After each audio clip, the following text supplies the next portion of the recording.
바야흐로 매미의 계절입니다. 매미를 잘 아시죠? 듣는 이에 따라 다르겠지만 이맘때쯤이면 나무에서 굿을 피우는 주인공들인데요. 이 매미의 꿈은 뭘까요? 제가 매미의 속마음을 들여다보지는 못했지만요. 겉으로 드러나는 모습만 보면 아마도 짝짓기가 아닐까요? 그런데 이 매미들 중에 짝짓기에 성공하는 비율은 어느 정도가 되는지 아십니까? 불과 30% 정도라고 합니다. 그러니까 매미 10마리 중에 7마리는 꿈을 이루지 못하고 죽는다는 얘기입니다. 7년의 세월을 땅속에서 꿈쩍 않다가 마침내 꿈을 위해 나왔지만 정작 그걸 이루기는 너무나 어려운 삶. 매미의 이야기는 오늘 우리의 현실과 많이 닮아 있다고 생각되지 않으시나요? 꿈을 이루기 어려운 현실은 우리를 깊이 가라앉게 만듭니다. 꿈을 잃어버리고 그냥 이렇게 살아가게 만드는데요. 예를 들면 하고 싶은 것도 없고 내가 뭘 잘하는지도 모른 채로 또 하루가 시작되었으니 그렇게 사는 겁니다. 이런 우리의 모습과 비슷한 생명체가 하나 있습니다. 바로 깊은 바닷속, 심연 속에서 살아가는 물고기들입니다. 심해어라고 부르는데요. 수심 200m 이상 들어가는 깊은 바다는 그 압력이 굉장합니다. 거대한 돌덩이가 위에서 찍어 누르는 그런 느낌일 텐데요. 그래서 빠르게 움직일 수가 없죠. 느릿느릿 헤엄칠 수밖에 없습니다. 그야말로 물속에 둥둥 떠다니는 그런 수준인데요. 그리고 이곳은 환경이 좋지 않아서 먹이도 별로 없습니다. 죽은 플랑크톤을 먹고 사는 게 보통입니다. 이곳을 서식지로 택한 물고기들에 대해서 많은 의문이 듭니다. 왜 여기서 이렇게 살까? 한 가지 유효한 추측은 천적의 관심에서 벗어날 수 있고 또 생존 경쟁에서 한 발 떨어져서 살 수 있기 때문입니다. 밖에서 벌어지는 일들은 나와 상관없는 것들, 그저 깊은 바닷속에서 둥둥 떠다니면 그만이기 때문입니다. 그런데 오늘 우리의 신앙생활 속에서도 어떤 이유들로 인해 이처럼 깊이 가라앉는 일들이 있습니다. 신앙이라는 바다 안에 머물러 있지만 적극적인 먹이 활동은 안 하고 그저 둥둥 흘러가고 있을 뿐인데요. 하나님과의 만남이 지속적인 비전의 통로가 되기보다 오히려 깊은 고독과 절망의 길이 되는 건 왜일까요? 그 이유를 곰곰이 따져보면 내 모습, 지금의 나를 설명해 주는 것들로 하나님과의 관계를 확인하려 해서 그렇습니다. 쉽게 말하면 하나님께 사랑받을 이유를 내 자신에게서 찾으려 하는 것입니다. 그래서 어쩌다 도덕적으로, 윤리적으로 무너지기만 하면 우린 한없이 꺼져 내려갑니다. 기도하며 준비한 일이 잘 되지 않으면 우린 하나님이 날 도우시지 않는다고 생각합니다. 하나님이 기뻐할 만한 일을 제대로 해내지 못하면 우린 부끄러워하고 또 자신이 없어집니다. 하나님께 잘못했다고 생각하면 우린 벌 받을지 모른다고 그렇게 생각합니다. 실패를 반복하게 되면요, 우린 하나님을 의지할 용기를 잃곤 하는 것입니다. 이렇듯 꺼져 내려가서 심해의 물고기처럼 살아가는 한 사람이 있었습니다. 그의 이름은 모세였는데요. 한때 탁월함의 대명사였던 그조차 인생의 시련을 피할 수는 없었던 것입니다. 심지어 길었던 침체의 시간은 자기 자신이 누구였는지도 잊어버리게 만들었는데요. 모세는 마치 기억상실증에 걸린 사람처럼 하나님 앞에서 대체 내가 누구길래 이스라엘 자손을 인도해 내라고 하십니까? 그렇게 반문하게 되었던 것입니다. 자기 자신을 잃어버릴 정도로 모세를 깊은 바닷속으로 끌어내린 일은 과연 무엇이었을까요? 과거엔 이집트 궁정의 탁월한 유망주, 지금은 지도에도 나오지 않는 오지의 촌부. 이 간극에는 어떤 일들이 있었던 것일까요? 결과적으로는 어렵게 꼬이고 말았습니다만 우선 하나님을 향한 비전과 민족을 위한 뜨거운 마음이 있었습니다. 모세는 고통받는 민족을 위해서 자기 자신을 던지며 개입했었는데요. 그러니까 당시에 그에게는 세상을 변화시키고자 하는 꿈이 있었다고 볼 수 있었습니다. 그러나 어찌된 일인지 그 꿈이 벽에 부딪혔고요.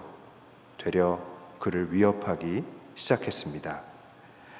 하나님과 그 백성을 위해 시작한 것이었는데도 그랬다는 것입니다. 단순히 꿈을 이루지 못해서, 단순히 꿈이 무산되어서 힘들다기보다도 비전을 가졌고 그것을 위해 헌신했기 때문에, 비전을 위해 헌신했기 때문에 지금 위기를 겪고 있다는 사실이 모세에게 큰 고통을 주었습니다. 바로 여기서 우리가 하나님을 향해 가지는 꿈, 인생의 비전에 대해 새롭게 생각해 보게 되는데요. 만약 하나님을 향한 꿈, 그 열정이 우리가 하나님의 사랑을 받는 절대적인 이유였다면 그 꿈은 분명히 꼬이지 않았을 겁니다. 꿈은 그를 위협하는 칼이 되지 않았을 텐데요. 다시 말하면요, 하나님은 모세에게 하나님을 향한 비전과 민족을 위한 열정이 있어서 그를 사랑하신 것은 아닙니다. 이 말은 어떻게 증명될까요? 지금 오지의 촌부로 살고 있어도 하나님은 모세와 함께 하시기를 원하기 때문입니다. 오늘 본문은 40여 년간 심헤어처럼 살면서 꿈과 열정을 잃은 그에게 하나님이 함께 하기 원한다고 말하는 그 대목이기 때문입니다. 야, 이 자식아, 네가 촌부로 있어도 사랑한다. 옛날보다 좀 멋이 없어지고 이제 뭘 할 만한 용기나 힘이 없어도 사랑한다. 아무 의욕이 없어도 사랑한다. 뭘 잘하지 않아도 사랑한다. 우린 여기서 소명에 대한 새 관점을 취득하게 됩니다.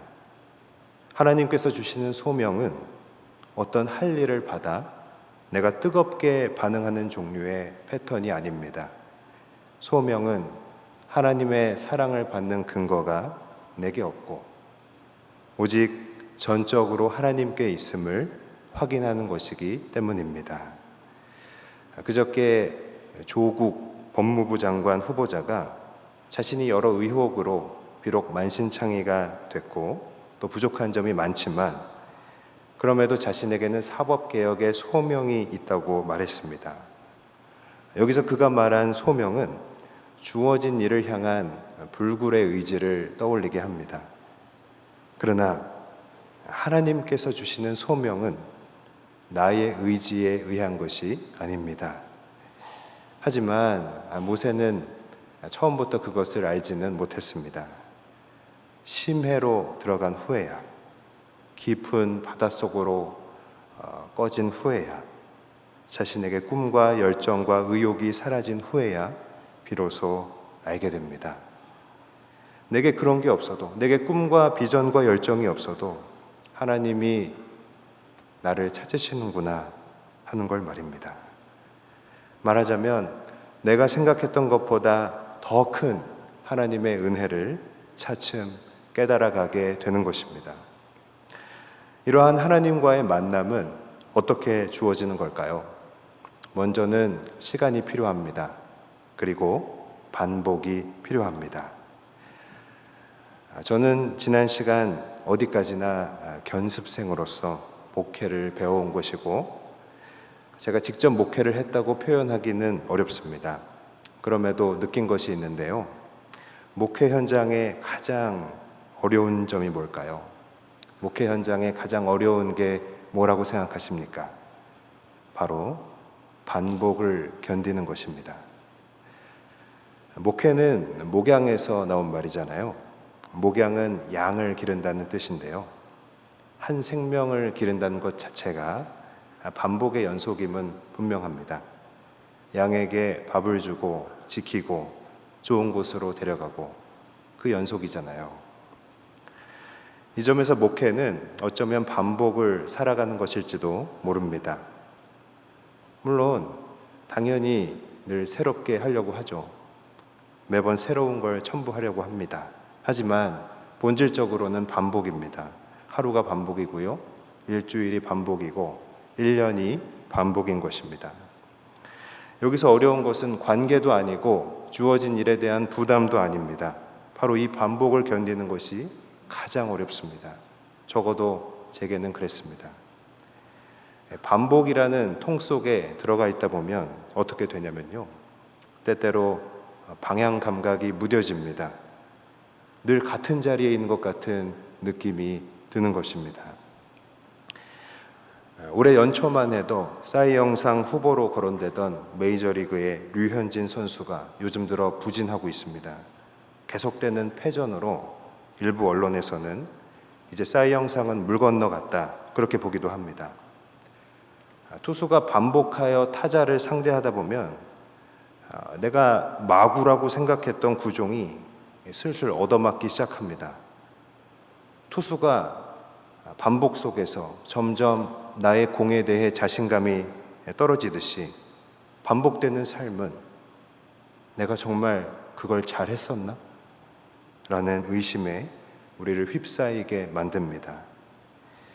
그러면 우리 삶은 마치 투수가 타자에게 얻어맞으면서 버티는 꼴이 되는데요. 경기를 운용해 나가는 작전이나 방향을 볼 겨를이 없이 한 회 한 회 얻어맞으면서 아웃 카운트 잡기에 급급하게 되는 것입니다. 목회도 비슷합니다. 반복의 통 속에서 버티게 되는 순간이 찾아오는 것입니다. 여러분, 비단 목회만 그럴까요? 우리의 모든 삶의 국면도 유사하다고 생각이 듭니다. 그렇다면 우리가 그 긴 시간 반복이라는 통 속에 들어가 버티고 있을 때 하나님의 임재와 그 인도하심은 우리에게서 멀어져 있는 것일까요? 오늘 본문에서 하나님의 다가오심을 보기 원합니다. 오늘 그 긴 시간의 반복 속에서 삶의 방향이 모호해지고 날마다 변화가 없는 삶, 하고 싶은 것도 없고 뭘 잘하는지 그것도 잃어버린 모세에게 하나님은 내 백성을 구원하라고 하십니다. 열정과 비전이 하나님의 사랑을 얻는 절대적인 이유가 아닌 것처럼 백성을 구원해야 하나님의 사랑을 받는 것 또한 아닙니다. 사실 그 일은 하나님께서 다 하실 것입니다. 그럼 하나님께서 다 하실 거면서 내 백성을 구원하라고 하는 건 무슨 말일까요? 열정과 비전이 없어도 너와 함께 영광의 길로 갈 수 있다. 하고 싶은 게 뭔지 몰라도, 잘하는 게 뭔지 몰라도 그런 너를 영광의 길로 데려갈 수 있다. 그런 너를 영광의 길로 데려갈 것이다. 그러니 자책하지 마라. 삶을 포기하지 말라는 것입니다. 하나님이 이 모세의 이야기를 통해서 우리에게 주시기 원하는 메시지가 두 개 있습니다. 첫째, 이제 다시 일어나야 한다는 것입니다. 이제 일어나야 합니다. 어떤 대단한 일을 하기 위해서가 아니라 하나님의 사랑을 내 안에 담기 위해서, 그 사랑으로 충만해지기 위해서, 그 손길에 붙잡히기 위해서 일어나야 한다는 것입니다. 둘째, 이제 다시 방향을 정해야 합니다. 무의미한 하루하루로부터 눈길 둘 곳을 정해야 합니다. 하나님이 일하시는 곳, 하나님이 관심이 갖는 하나님이 관심을 가지시는 곳을 봐야 합니다. 그곳을 바라보면 거기로 가게 되어 있고요. 그곳에는 회복이 있습니다. 그렇게 해야 하는 이유는 간단합니다. 바로 하나님이 당신을 원하시기 때문입니다. 여러분, 하나님이 당신을 원하신다고 할 때 어떤 느낌이십니까? 여러분은 누군가로부터 널 원한다라는 말을 들어본 적이 있습니까? 없으시면 한번 부탁해서라도 꼭 들어보기 바랍니다. 사뭇 가슴이 떨리거든요. 널 원해. 일부 바보 같은 남자들의 특징이 있습니다. 그건 자기가 좀 번듯한 게 없으면, 내세울 게 없으면 여자 앞에서 미안해 한다는 것입니다. 우리나라엔 남자 가수들의 이런 노래 가사들이 많습니다. 내 불안한 미래를 너와 함께 하자고 말하기엔 너무 미안해. 아프진 않니? 많이 걱정돼. 행복하겠지만 너를 위해 기도할게. 기억해. 다른 사람 만나도 내가 너의 곁에 잠시 살았다는 걸. 걱정되면 자기가 가서 만나지 왜 기도를 한다고 하고 왜 자기를 기억해 달라고 하는 걸까요? 정말 괜찮은 여자라면 그런 남자들의 모습에 답답해 할 겁니다. 정말 괜찮은 여자라면 그런 번듯한 게 아니라 그냥 그 남자의 자체를 원할 것이기 때문입니다. 정말 괜찮은 여자라면 번듯한 것으로 기고만장한 그런 남자의 모습보다 널 원해 라는 말을 더 듣고 싶을 겁니다. 남녀의 관계로 하나님의 마음을 설명하기엔 물론 한계가 있습니다. 그럼에도 하나님의 마음은 이와 비슷한 맥락에서 드러납니다. 그건 꿈과 열정보다 너를 원해. 업적과 탁월함보다도 너를 원해. 하나님은 단지 어떤 일을 시키기 위해 우리를 부르지 않았습니다. 하나님이 우리에게 원하시는 모습은 타우린과 카페인에 의해서 늘 상기되어 있는 열정이 아닙니다. 늘 소명이 가슴 뛰는 삶을 살기는 어렵습니다. 늘 가슴이 뛴다면 내가 이상이 있는 건 아닌지 의심해 봐야 합니다. 오늘 이 설교를 준비하며 지금 잠수 타고 있는 사랑하는 동역자를 생각하며 썼습니다. 지금 너에게 대단한 꿈이 없어도 날마다 지지부진이 반복되어도 이전 같은 열정이 없어도 주님은 함께 하시기 원한단다. 이제 그만 일어나라. 이제 그만 방향을 잡아라. 아멘. 하나님께 영광을 돌립니다.